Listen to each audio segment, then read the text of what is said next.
Para ho dito kay Dan Fernandez at dito kay Paduano, galing-galingan nyo yung paninira kay dating Pangulong Rodrigo Duterte. Sa ginagawa nyo yan, kahit wala siyang pwesto sa pamahalaan, baka mas mataas pa ang kanyang rating kesa sa inyong dalawa. Dito sa video na ito mga kababayan, pag-uusapan ho natin ang privilege speech nitong dalawang unggoy na to, itong si Fernandez at itong si Paduano. Pero bago ho yan mga kababayan, talakayin ho muna natin itong mga maiinit na kaganapan ngayon sa ating bansa. Isang like at isang subscribe, masaya na ho tayo dyan. At sa mga gustong sumali sa ating community, i-click nyo na ho yung join button sa baba para kayo hong pinakaunang makakita sa ating mga reaction video. Merry Christmas sa lahat ng mga kasama natin dyan na nag-subscribe na sa PH Update. Maraming salamat to sa pag-subscribe. Ito na ho, umpisa na ho natin to. Game! Daang nitong Miyerkules, pinulong ng Pangulo ang ilang ahensya ng gobyerno para busisiin ang BICAM Approved Budget Bill.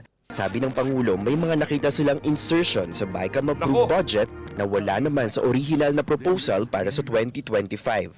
Wala doon sa NEP, wala doon sa National Expenditure Program. Nagkagulatan na lang ho nung nakita ni Marcos Jr. napakaraming siningit nitong si Tambaluslos. Hindi naman ho niya masaway. Di ba? Hindi naman ho siya makapalag dito kay Tambaluslos. So, I want to be very sure that the budget for 2025 is directed at the important projects that we have prioritized, number one. And second, akala ko bang okay na yung budget? Akala ko bang wala namang problema yung budget. Talagang yaang mga inallocate ng mga bataan mo diyan sa House of Representatives, okay na. Bakit hindi nyo pa ho pirmahan? Ang problema ho kasi masyado nang napag-usapan sa social media yung kapalpakan ng inyong pinsan diyan sa 2025 budget at yung ang ano ho talaga dito, naging mitya sa problema ng administrasyon na to, yung pagtanggal ho nila ng subsidiya ng PhilHealth. Yun ho talaga, kumbaga, yung breaking point, ika nga.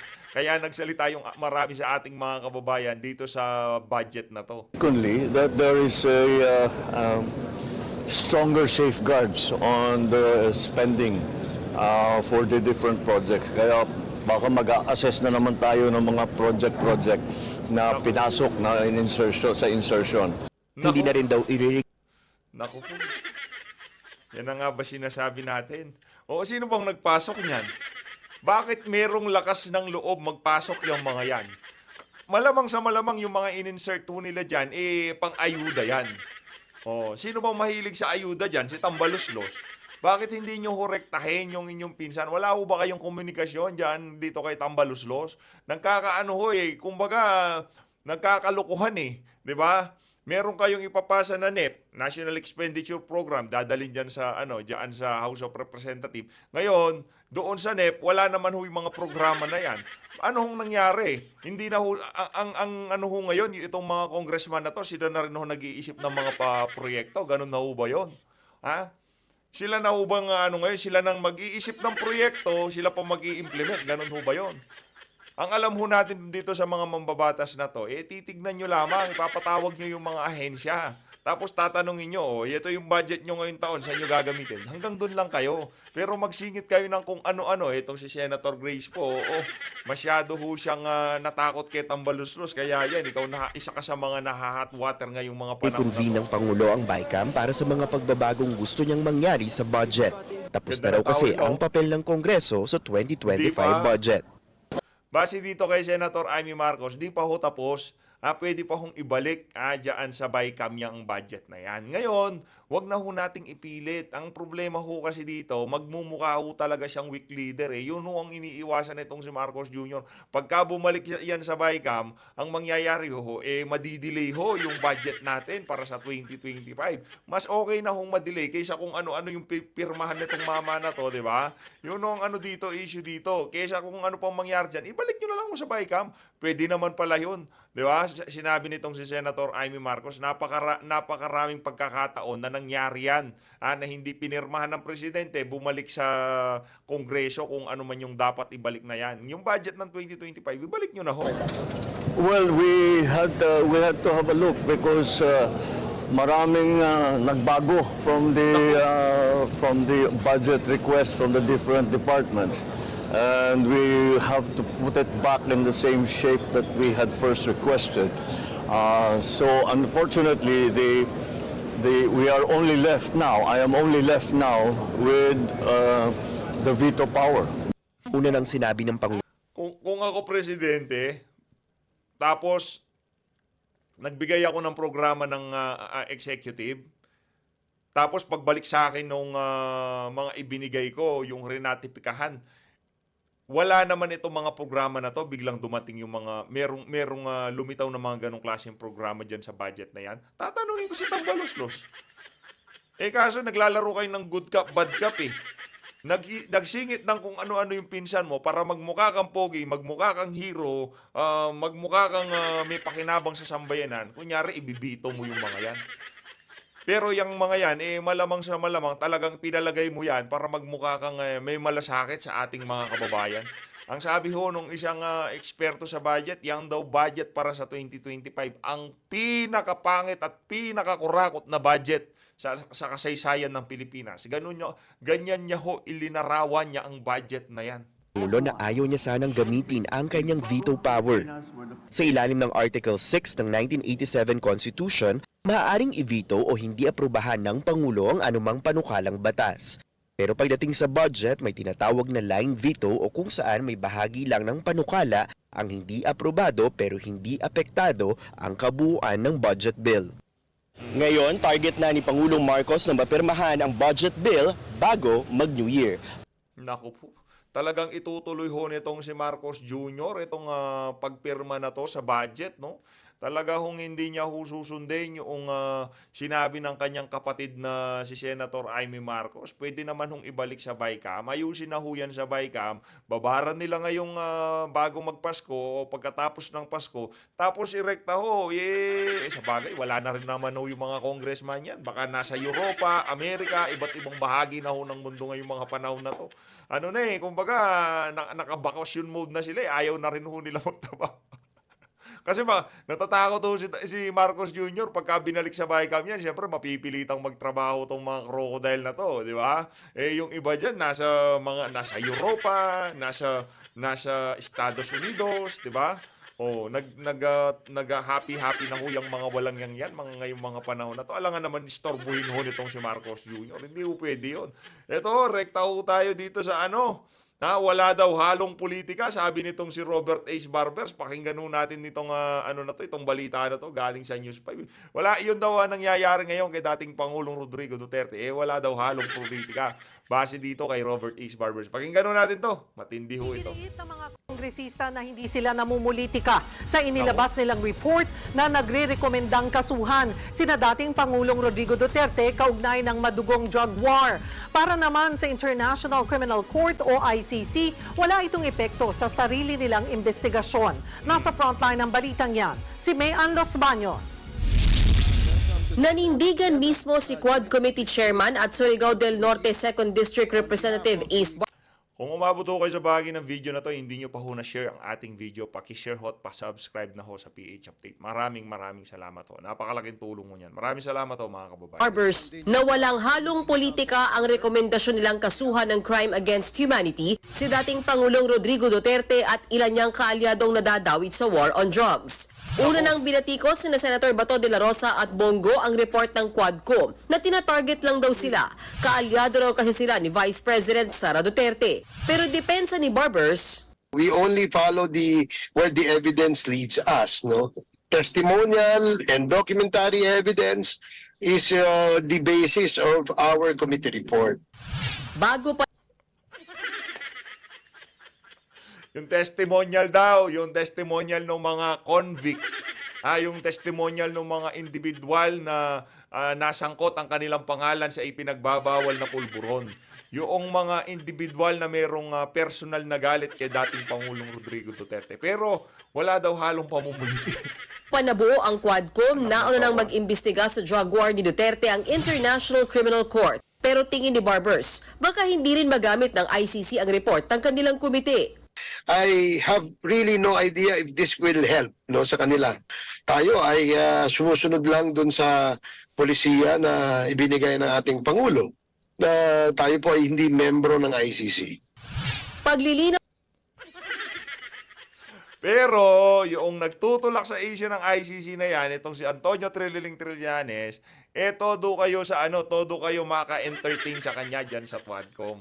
Kaya yung ginagawa pa rin ninyo na yan, mga materyales yan para magamit ng ICC laban dito kay dating Pangulong Rodrigo Duterte. Huwag na ho tayo mag-ungguyan dito, Congressman Robert H. Barbers, niloloko nyo na naman ang sambayan ng Pilipinas. Now naman ni ICC Assistant to Counsel Attorney Cristina Conti, walang bearing o epekto sa investigasyon ng ICC ang anumang rekomendasyong lumabas sa Quadcom dahil hindi ito aktwal na korte. Hindi prosecutor ang Quadcom. Kaya dadaan pa yan sa DOJ ulit. Kailangang malinaw yon na kung sinong tumestigo sa Quadcom ay testigo rin sa isang eventual court trial. Ayon pa kay Conti, mas dapat daw abangan ang gagawin ng Department of Justice sa rekomendasyon ng Quadcom. Kung gumulo Paano yan? Paano yan pagka pinatawag yaang yaang mga itong si Royina Garma dyan sa DOJ. Tapos i-cross-examine ho siya ng mga abogado ni Tatay Digong. Naku, mahirap yan. Baka maihi sa salawal itong si Royina Garma. Paano yan pagka pinatawag yaang si Asierto o di naman ho kaya yung si Guban, yaang si, anong pangalan nito? Taguba. Pinatawag sila tapos testigo labang kay Tatay Digong. Iko-cross-examine ho siya ng mga abogado nitong si dating Pangulong Rodrigo Duterte. Iko-cross-examine kayo nitong si Attorney Salvador Panelo. Saan kayo dadamputin pag kayo na nag-cross-examine sa inyo? Tulong na kasing investigasyon ng DOJ, posibleng itigil ng ICC ang sarili nitong investigasyon dahil magiging senyales ito na gumagana ang judicial system sa bansa.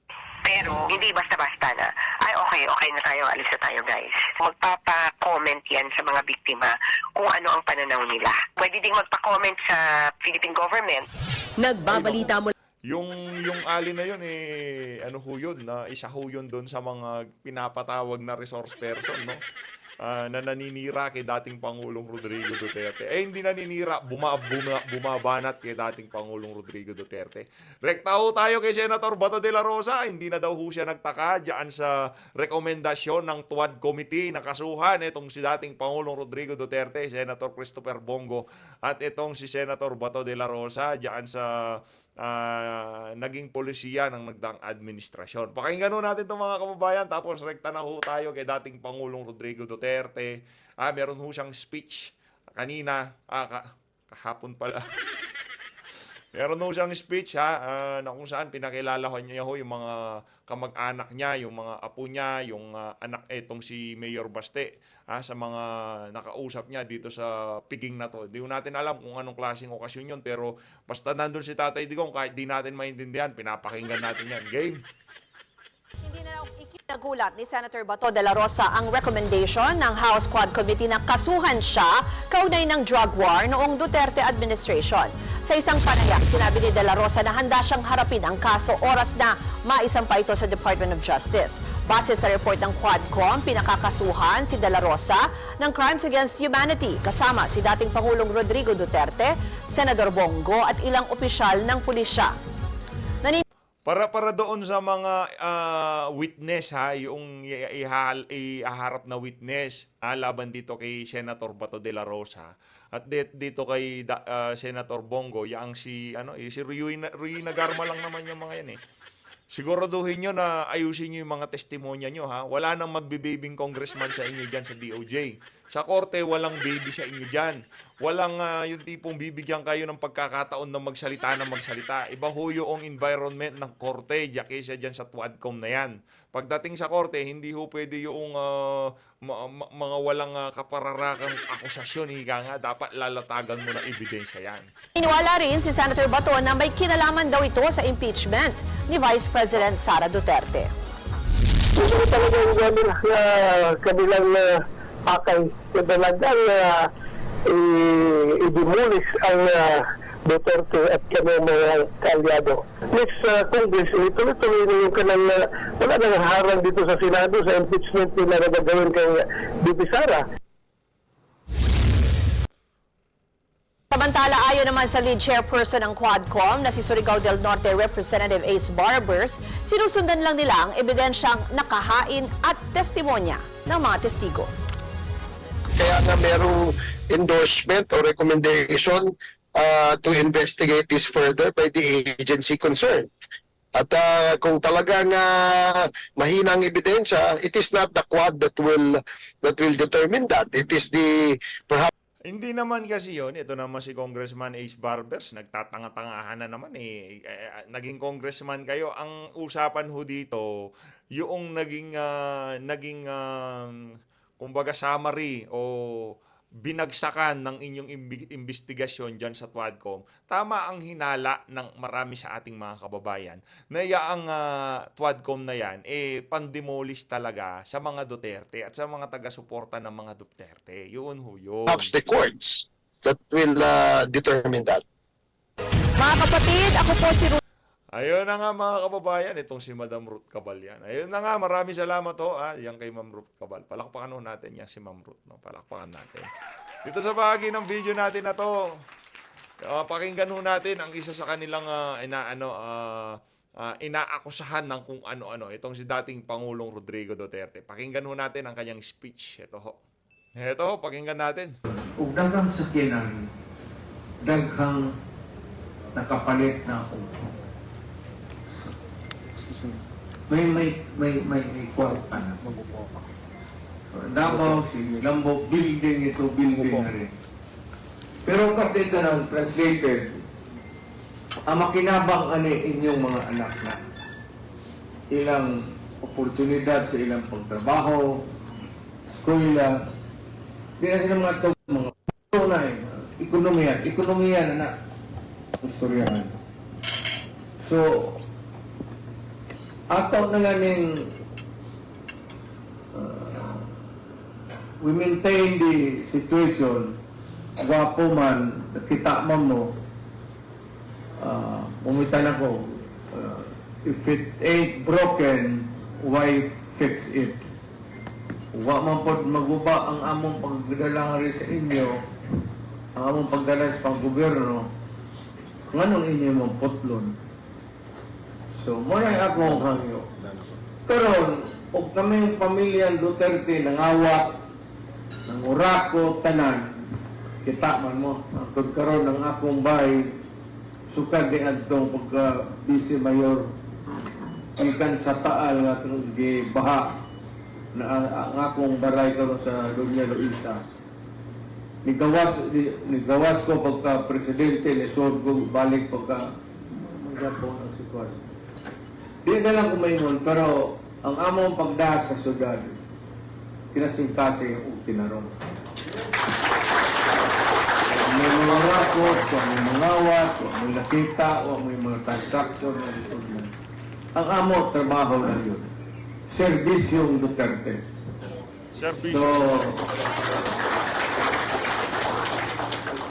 muna karon, dagan ko, ako manggol tiguang na.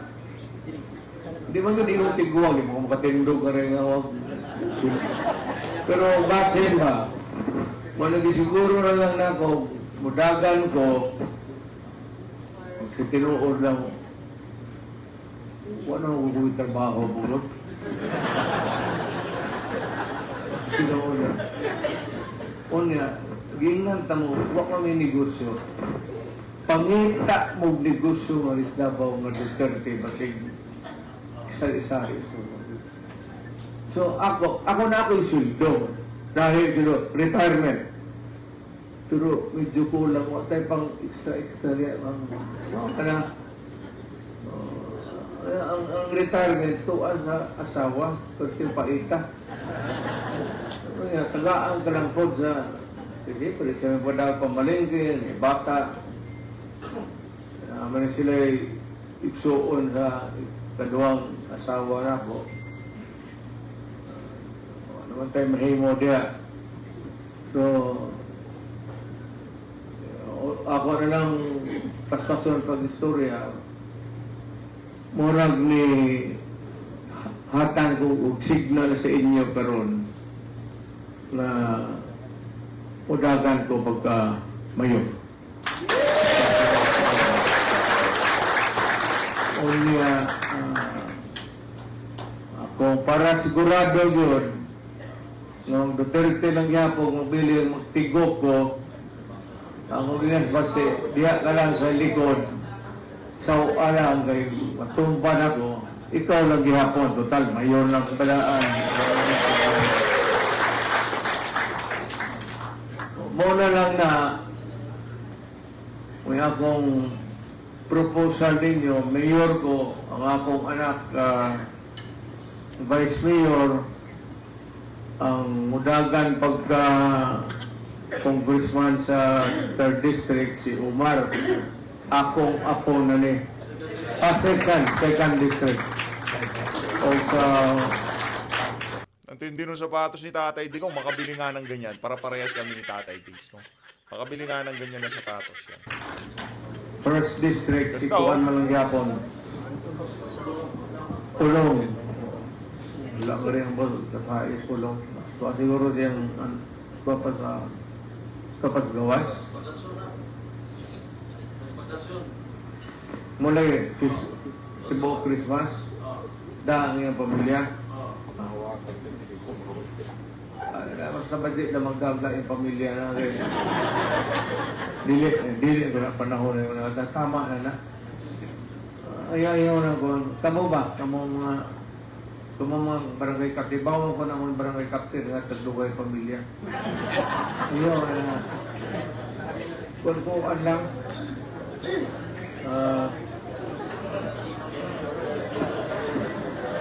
Kaya wala rin. Gasto kayo bunong mo diya. Nang akong usap anak si Rigo, mudagan po pagkakonsihan. Ano naman na, huwag ako. Ako, stricto ko, basta pang gobyerno, basta ang inyong pag-istorya ka, there will never be a time mag-istorya ta sa City Hall, sa akong balay o sa gawas, na mag-istorya ta o mali. Kana di na may tabo. Kan kinabuhi tama o mali. Dili lang tas tama.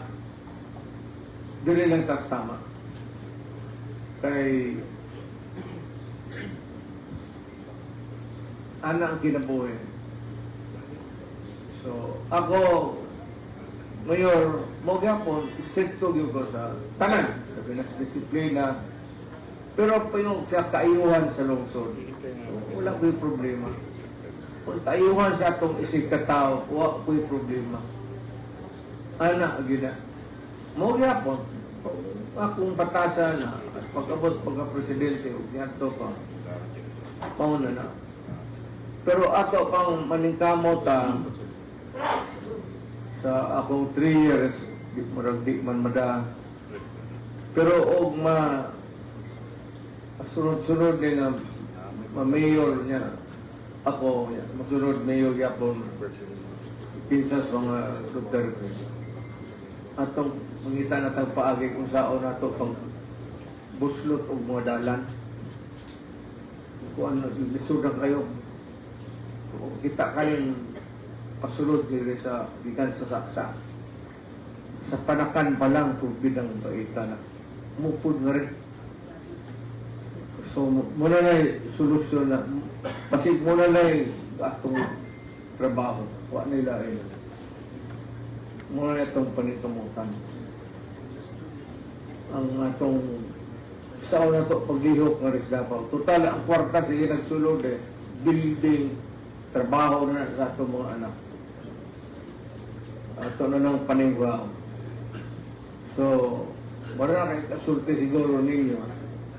Kung dawaton ba ninyo ang akong pagkatao, pagkapolitiko, hangyo ko ninyo, udagan ko, tabangan ko ninyo. So, pagkita siguro, ang akong anak, himuan na niyong vice mayor, karon komportable ko. Komportable ko ang simba ko, mabangungot ko, mabong ko yung plano. Sigurado. Mabong, hindi na, kasi mo na nga inyong tinumbagan.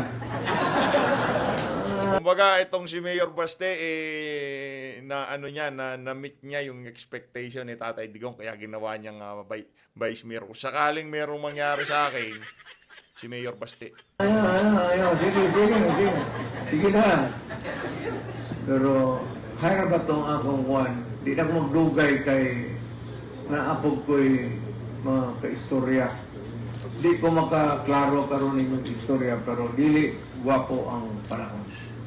Basig mo kalit lang o baliktad. Pero kitang sa ubos, wala tayo labot. Pero kaya na mag-istorya na ako, kaya ako na, presidente ko. So, mauna ko ninyo kay gusto ko sinesabot makikistorya sa mayor. Amot lang o makakuan ang lugar mas pulo. Kasi gusto ko sila makikistorya. Kumano sila sa istorya in life. Pero ganit ni malakanyan kita anita na magtrabaho.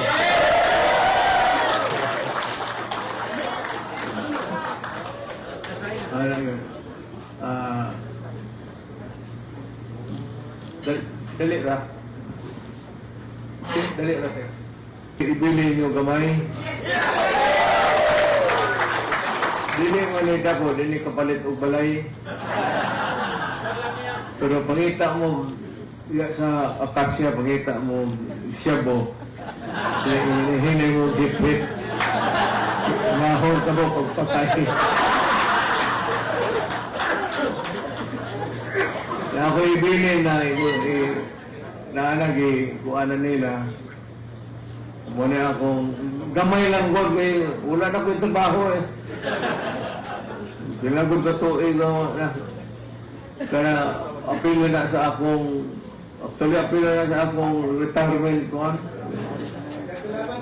Ako lang ikuha para kanipang sabu lang eh. Pero magdugay kayo, ito na po itong istorya. Dili kayo mas importante sila kaysa inyo. Ug laing panahon, mas importante mo. Dili sila. Pero sa ang sitwasyon karon, mas importante sila na istorya na mo. Nakasabot mo ang salas. Tamo na ibaw na mo nga ana na ang sitwasyon. So, nagumagdugay mo una ko bilin. Ayaw lang hit-hit ha. Kanang di mo buang. Sige, daghang salamat.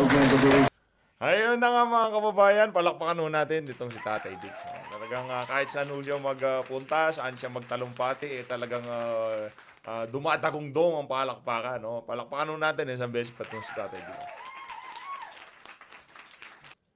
Bago ho natin pakinggan, ang privilege speech na yan, itong si Dan Fernandez, paalalahanan ho muna natin itong mga walang yung congressman na to. Nagaling mismo dito kay Senator Robin Padilla. Isang malaki itong kasinungalingan. Hoy, Dan Fernandez, Paduano, makinig kayo. Makinig. Hindi namin matatanggap na ang aming chairman na si dating Pangulong Rodrigo Duterte ay ma-involve sa ganitong mga kaso na sinasabi nila na kasama pa si Sen Bato, Sen Go. Hindi naman siguro gugurgur ang Armed Forces of the Philippines na ang ating naging Pangulo noong panahong na yon ay involved sa underworld. Ito, pakinggan nyo to. Ito matindi dito. It's a big lie. Oh. Naiintindihan mo yon, Dan Fernandez. Oy, Paduano, naiintindihan mo yon. It's a big lie. Yan ang banat nitong si Senator Robin Padilla para doon sa mga akusasyon, aligasyon dito kay dating Pangulong Rodrigo Duterte. Heto ho, mga kababayan, naku, maraming naghihintay dito sa talumpati na to ni Bulol eh. Itong si Bulol, matindi ho ito. Pakinggan natin, gang. Public Order and Safety, Human Rights and Public Accounts, also known as the Quadcom. This progress report outlining the facts established, evidence gathered, actions taken, and recommendations for remedial legislation concerning extrajudicial killings, illegal drugs, illegal Philippine offshore gaming operators, and anomalous transactions involving local government units in connection with these unlawful activities. To date, the Joint Committee has conducted 13 public hearings and has obtained numerous testimonies of witnesses and documentary evidence in the course of its inquiry. Mr. Speaker, the Joint Committee has identified compelling evidence that necessitates prompt and decisive legal action by the appropriate government agencies, as well as urgent legislative intervention to enact laws and policies that will effectively address these critical issues. With respect to POGOs, the Joint Committee found a discernible pattern regarding their creation and operation. It starts with foreign nationals using fake documents to acquire Filipino identities, followed by land acquisition to establish POGO facilities. The construction of several buildings worth billions of pesos, the execution of lease agreements between two corporations with interlocking ownerships, followed by the application for POGO license with the Philippine Amusement and Gaming Corporation. This was also established that criminal syndicates composed of Chinese nationals pretending to be Filipino citizens operate within the country and are responsible for various criminal activities facilitated through POGOs, including human trafficking, internet scams, and money laundering. Some of these Chinese nationals have links to the drug trade. These POGO companies include Hongsheng Gaming Technology in the Baofu compound in Bamban, were facilitated by Go Waping, also known as the former Bamban Mayor, Alice Guo. Lucky South 99, situated in the Whirlwind Corporation, leased property in Porac, Pampanga, identified with Catherine Cassandra Leong and attorney Herminio Harry Roque Jr. Naku po, ayun na nga ba, nakaladkad na naman yung apelido nitong pangalan nitong dating presidential spokesperson Harry Roque. Talaga hong dinamay ho itong spokes diyan sa issue ng Pogo na yan, no? Ibang klase talaga itong mga walang yan to. Huwag niyo kong kalimutan it's a big lie, ika nga nito si Senator Robby. At kasama rin po dito si Sean Wei Technology owned by Alan Lim, also known as Wei Xiong Lim, together with his wife, Rose Nono Lin. The findings of the Joint Committee have led to the filing of cases against Guo Waping, Catherine Cassandra Leong, and attorney Harry Roque, and several other Chinese and Filipino incorporators of POGO companies for qualified human trafficking. Money laundering cases have also been lodged against them. Aside from Guo, Ong, and Roque, the Joint Committee recommends that criminal investigations be commenced to look into the involvement of other key personalities such as Hong Ming Yang, also known as Michael Yang, his elder brother Yang Jianxin, also known as Tony Yang, and spouses Alan Lim and Rose Nono Lin into illegal POGO activities. As a result of the joint hearings, the Anti-Money Laundering Council was directed to apply with the court for the issuance of a freeze order covering the assets related to the unlawful activities of Lucky South 99, Whirlwind Corporation, and Bian Cham Holdings. Furthermore, as a result of the findings into the illegal activities of POGOs, this representation and fellow members of the Joint Committee filed House Bill number 10987 or the proposed Anti-Offshore Gaming Operations Act. The bill seeks to establish ironclad provisions against the resurgence of POGOs in the country and repeals 2 laws related to the offshore gaming. Executive Order Number 13 issued by former President Duterte and Republic Act Number 11590 or the law taxing.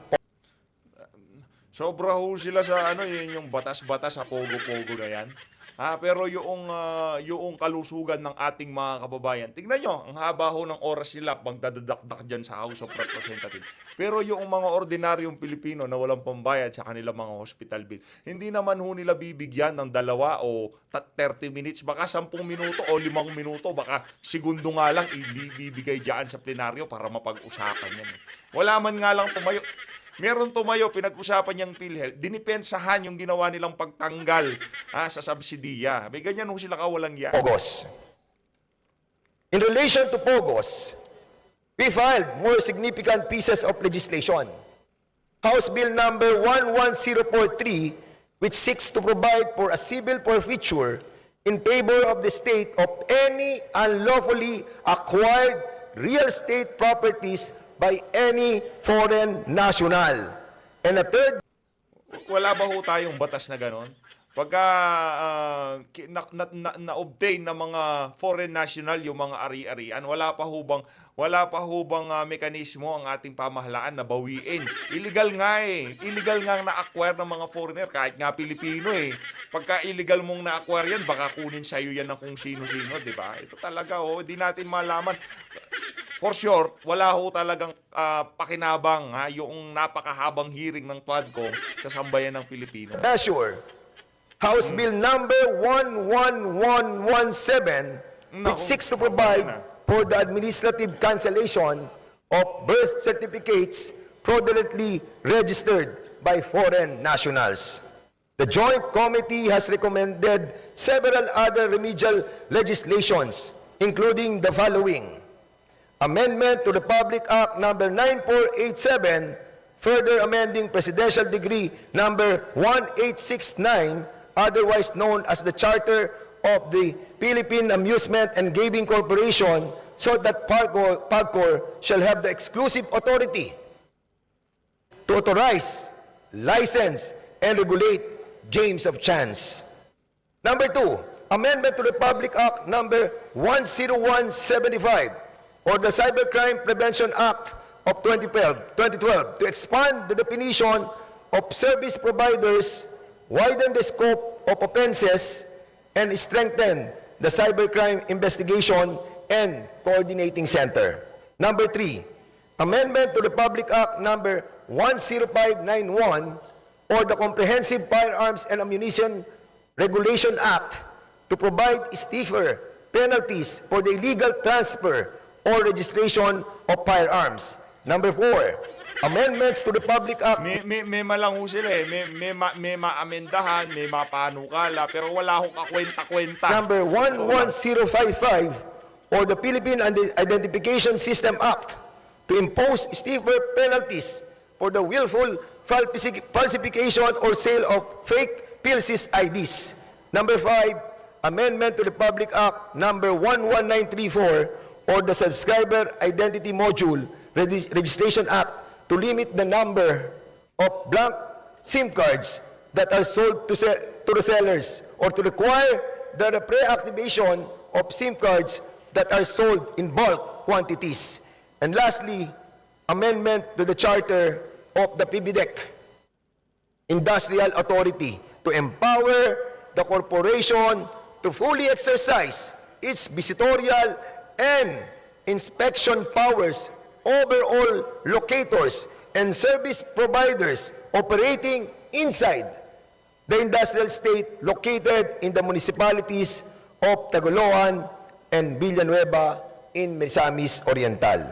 Mr. Speaker, beyond these legislative initiatives, beyond the possible filing of cases, I wish to highlight the suffering and abuse that many trafficking victims have endured at the hands of these evil POGO operators. Wow. The trauma, their deaths can never be rectified by laws alone. We must fight to ensure that they obtain justice and are afforded counseling and rehabilitation. Let us not leave them by the wayside. Ang karumal-dumal na gawain na kapaloob sa operasyon ng POGO ay isang bagay na hindi maitatago ng mga taong nakinabang sa operasyon na ito. Politiko, Sino ho kaya yung mga nakinabang na to? negosyante, Nako. mga banyaga at marami pang iba. Itago man, pilit man, ay kusa namang ilalabas ng tadhana ang katotohanan kung ano ang dilim sa likod ng operasyon ng sugal na ito na sumisira sa kaayusan at imahe ng ating bansa. Parang meron namang kaayusan at imahe. Ang ganda naman ho ata ng kaayusan at imahe ng ating bansa kung makapagsalita itong si Dan Fernandez. Huwag kang mag-alala, Dan. Hayaang sinasabi mo na yan, na ang yung tadhanang tinutukoy mo na yan, ibubunyag niya kung sino nga ba yung mga nakinabang na yan sa POGO. Huwag kayo mag-alala. Dan Fernandez, lalabas at lalabas din ang katotohanan kung sino-sino nga ba yung mga politiko na yan. Pero hindi ho kasama doon ang mga Duterte. Iyon ang sigurado natin. Ang mga buhay na mapabanyaga man o lokal nating kababayan na kinuha ang kanilang buhay ng mga mapag-abusong tagapamahala ng mga POGO ay ibinubulid na ang kaluluwa sa impyerno. Wow! Direct and indirect. Talagang binabanatan mo kami ng mga malalalim mong Tagalog ngayon. Binubulid. Participation in the operation of POGO must pay the price. Oh. Di po pwede nakalimutan na natin ang nakaraan at mag-move forward na tayo. We hope that the Executive Department, Mr. Speaker, through our President, Ferdinand Bongbong Marcos, will give justice to the families of the innocent people who are all victimized by these greedy crooks whose sole objective was to enrich themselves with POGO money.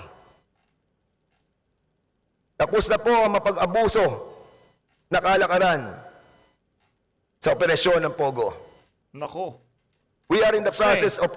Tapos na eh. Yung mga politikong nakaupo ngayon, kumita na sila eh.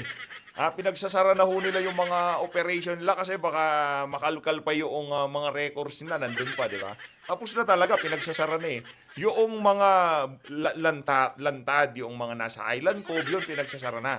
Pero yung maliliit, yung pinag-scatter nila sa iba't ibang bahagi ng Pilipinas, yun ho, operational pa ho yun yung mga illegalista, ika nga. Marami cleaning and wiping out the remnants of a bad memory that will linger in the minds of our people. We must strive to bring back to our country the respect that was lost due to the legalization of the POGO operations and tell the whole world that this tiny nation that is living in peace and harmony has fought and won against the corruption, the atrocities, and the evilness of POGO. Finally, Mr. Speaker, we offer this progress report to our countrymen,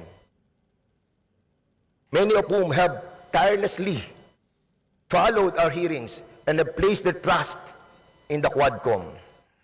Taus-puso po ang aming pasasalamat sa inyong walang sawang pagsubaybay, sa inyong buong suporta. Wala. Bulahan ako yun. Medyo mabaho yung video natin na to. Sa susunod na ho yung si Paduano. Nung pakinggan nyo yung mga banat nitong si Boy Conte. Maraming salamat to sa pagsuporta sa PH Update. Kung umabot ho kayo sa bahagi ng video natin na to. Isang like at isang subscribe. Masaya na ho tayo dyan. Pakishare na rin ho ng ating video. Napakalaking tulong ho yan para mas marami pang makapanood at makakita kung paano tayo lokohin itong mga politiko na to. Mag-ingat ho kayo lahat. Mahal natin Pilipinas.